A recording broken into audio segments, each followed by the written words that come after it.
So Gaurav, it is beautiful that your last bridal collection that you recently dropped is called Quantum Entanglement. This is such a beautiful pun on the whole concept of a marriage, which is some sort of a cosmic entanglement in its own. So I want to understand from you, what was the thought process behind naming it Quantum Entanglement? So, the thing is, I just wanted to celebrate love and the depth and purity of love. And I think with too many modern day marriages and divorces and multiple situationships, we tend to forget the purity of love. And Indian mythology and marriage systems really celebrate that. When actually one is, when you saw this mandap in my show, which was coming down from the sky almost, the mandap has 4 pillars, and every pillar represents something else. So there are these things where you actually are blessed in those 4 pillars of quantum physics, which is a spiritual science. And then you get entangled. And quantum entanglement really means where 2 particles are so entangled that they could be in different galaxies, but they still feel each other's love and pain. Beautiful. So, how did you think of that? Considering, like 3 seconds ago, you told me being single in the gay world. How did this idea of love and entanglement come about? The thing is, I am single, but I'm not. I have my life partner is Navkirat Sodi. She's a poet, and I think after her accident in her last Paris show, the whole world got really confused if and has written so much media has written of us as husband and wife. But we are life partners, and we've been living together for 20 years. We met each other in high school, and I really understand what love is, and I have been in love multiple times. And I'm always in love with Navkirat, like how I'm always in love with my parents, or I have a few soulmates in life all over the world, and that's my quantum entanglement with different people. But I just want people to be able to experience that in a marriage or outside a marriage or in different relationships and celebrate it. This is so beautifully explained. Okay, so you describe your bridal wear as tradition meets futurism, yet you work with Indian artists and crafts. Each piece of yours takes more than 200 days, I believe. I want to It's know. just too many. I Yeah, want I to don't know know. how many days. Tell me, Yeah. what villages of India have you traveled to? What crafts did you pick up from there to create these futuristic pieces? At our atelier in Gaurav Gupta, we have become like a pod, like a universe of our own, where we have these creative geniuses who are coming from all over the country now, sometimes all over the world, and are just contributing to the craft of couture and garment making. It's just we literally would have embroiderers from all over the country who are from different villages. We do a lot of Zardozi work, we do a lot of Ari work, but a lot of times it doesn't look like Zardozi and Ari. It doesn't look like a. It's just because sometimes actually people will come out of from some other fashion space and come and see my embroiders, and they'll be like, what are these guys high? Like, what are they high on? Like, how are they able to do what they're doing?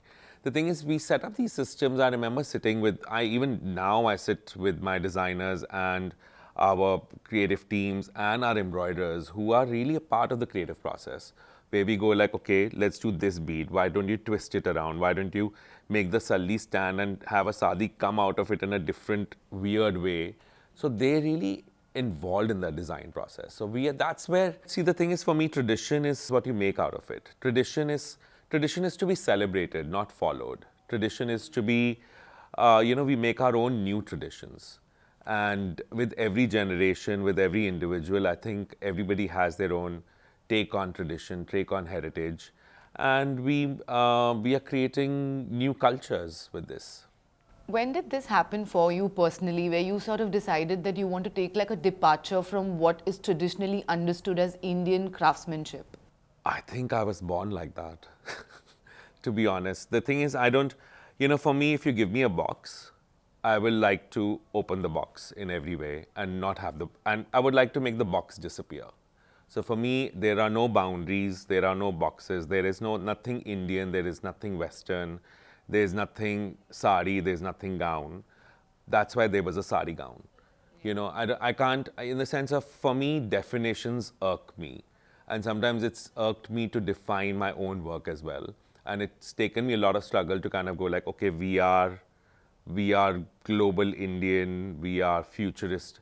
A lot of times I used to actually just describe my aesthetic as future primitive.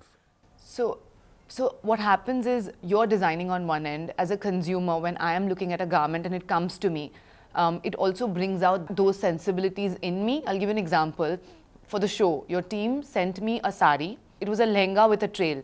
And I had never seen something like that because there were so many silhouettes together. And I wanted to experiment with it beyond that, which is why I wore it with a white shirt, the bralette, the white shirt and denims. Yeah. And that was my idea of what Gaurav Gupta stands for. Yeah. Your garment, looking at that, inspires people to take something out of it. I think that has always been my purpose, just to make people think, or just people meaning to make us think as a collective subconscious. You know, I am always having a direct conversation with culture. It's not just fashion. So it is like, okay, you know, in the sense of there was an article recently in WWD as well, and they literally took my line, like I'm playing table tennis with the Indian subconscious mindset, or just the subconscious mindset, where I'm playing table tennis in the sense of, okay, 10 years back, I'm giving you the sculpted gown.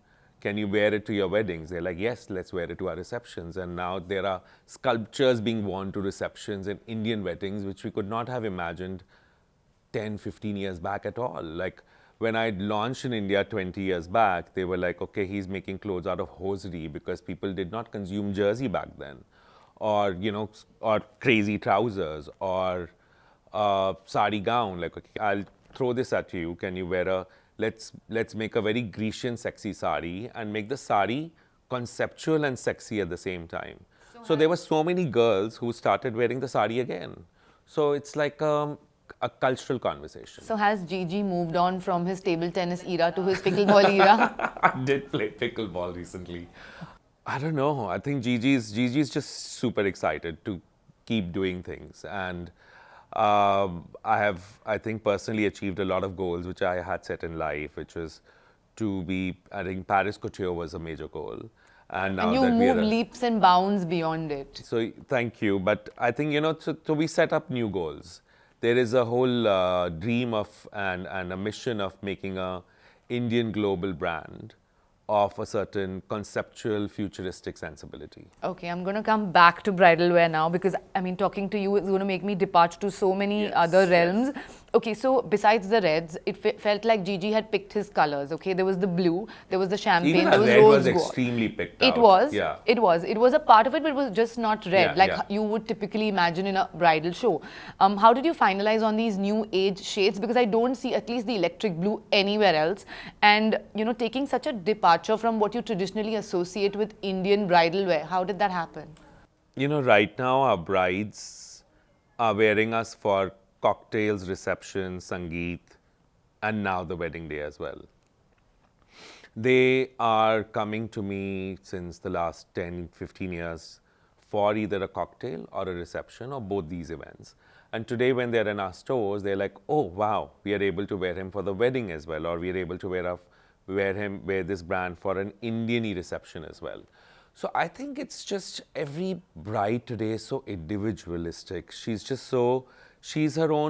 making her own movie. She's making her own social media calendar. She's her own social media star.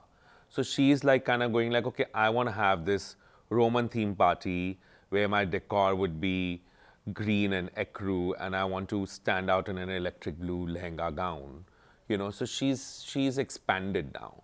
So that's why I think that's why the resonance is there. That's why that's why the new India, or the new age global girl and boy, I would not even call it Indian, is proud with certain traditions. It could be a lehenga, hint of a lehenga silhouette, or we are kind of inspired by the richness of India and open to all kinds of abstraction.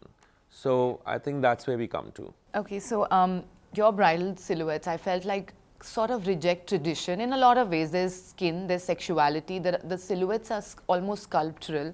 What do you think? Well, coming back to your color conversation, there was, you know, also that's what I was saying, like people are able to mix and match a lot at our stores. They kind of go like electric blue, let me keep it for a reception.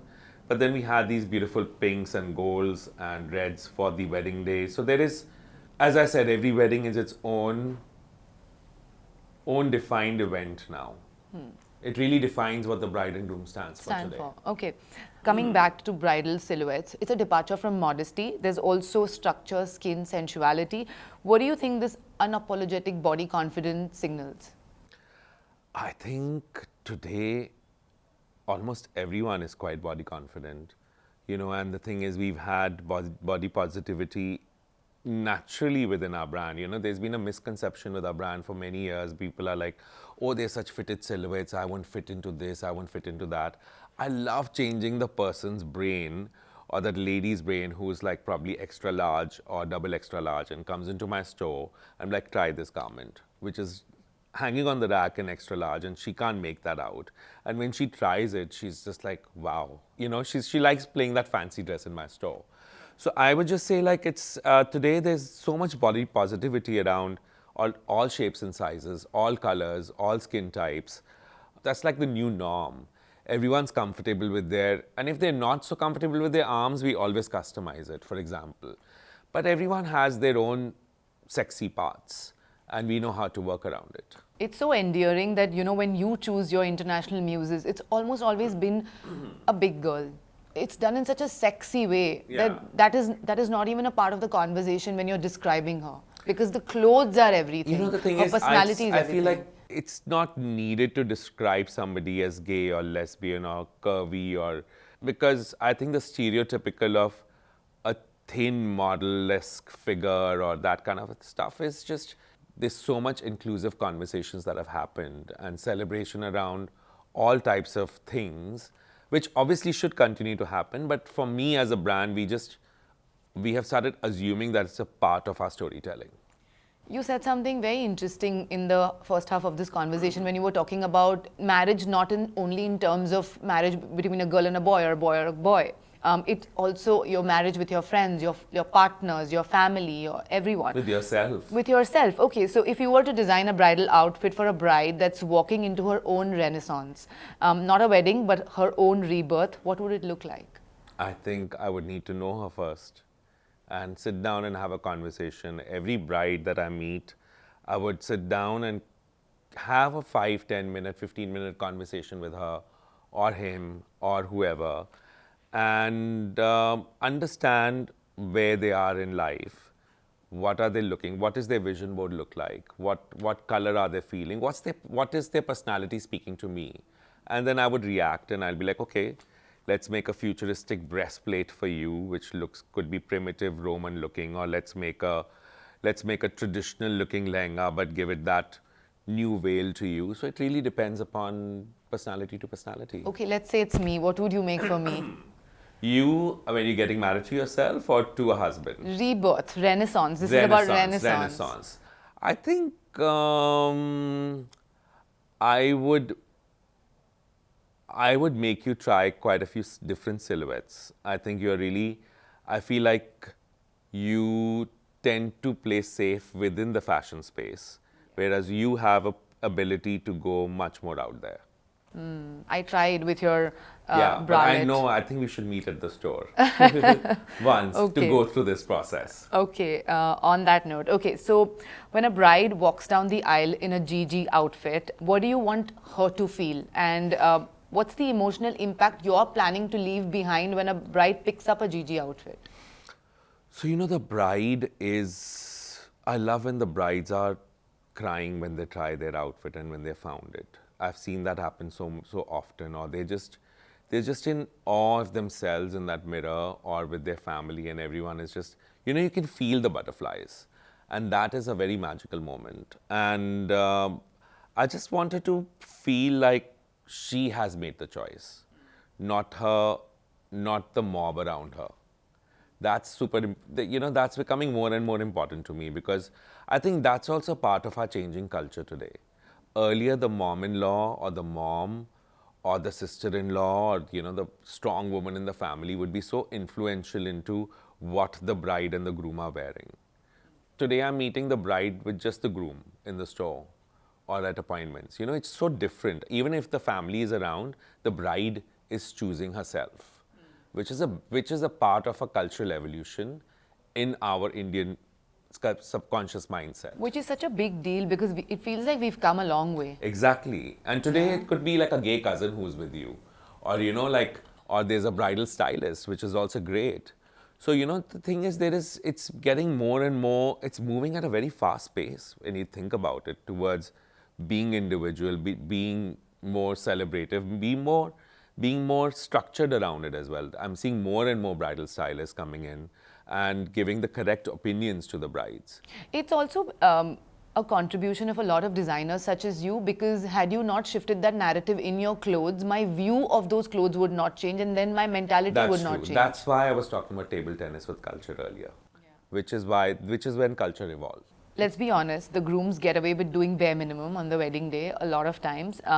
Tell me about your groom collection. That's not true anymore, to be honest. The thing is, we started formal menswear, I think about 7-8 years ago. And today, like, our menswear is like 35% of our total turnover. It's grown a lot. Who is the Gigi groom?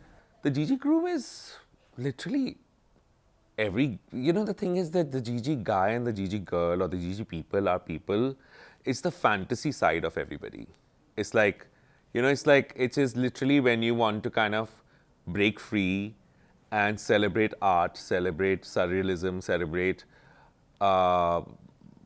intelligence, and just kind of break free from tradition and the norms. It's kind of, you're celebrating but with a soul. It's a celebration in everybody. So it's almost like when you're playing fancy dress for yourself, but in a very sophisticated way. Okay. The most interesting aspect for me in the last collection was how you've given this sort of different silhouette to your outfit. For example, you gave the lehengas the cathedral gown silhouette. Okay. Yeah. What are some traditional Indian drapes, cuts, or silhouettes that inspire your work, especially when you're doing this cross-cultural, sculptural, shapes? The thing is, in India, we were always about a piece of cloth. So the sari traditionally can be draped in more than 600 ways, where you go across the region. And that's why I think the abstraction of the drapes within that is the fluidity of the drapes. That's why my brand logo is looping infinity. Yeah. So for me, drapes, now structured drapes for me, or just drapes in any way, or your mind, is just, there's no starting point or ending point. So my garments also, a lot of times you will not find a starting or ending point. A lot of our garments are not pattern cut. They are just draped. They are shapes. You play with shapes, so you're playing with fluidity. That's the most basic inspiration from ancient cultures like Indian or Greek or Egyptian, because that's the beauty of India, that we are one of the only cultures in the whole world where you still see a sari which has been worn since 5,000 years, whereas you don't see that in Japan and you don't see that in Greece anymore.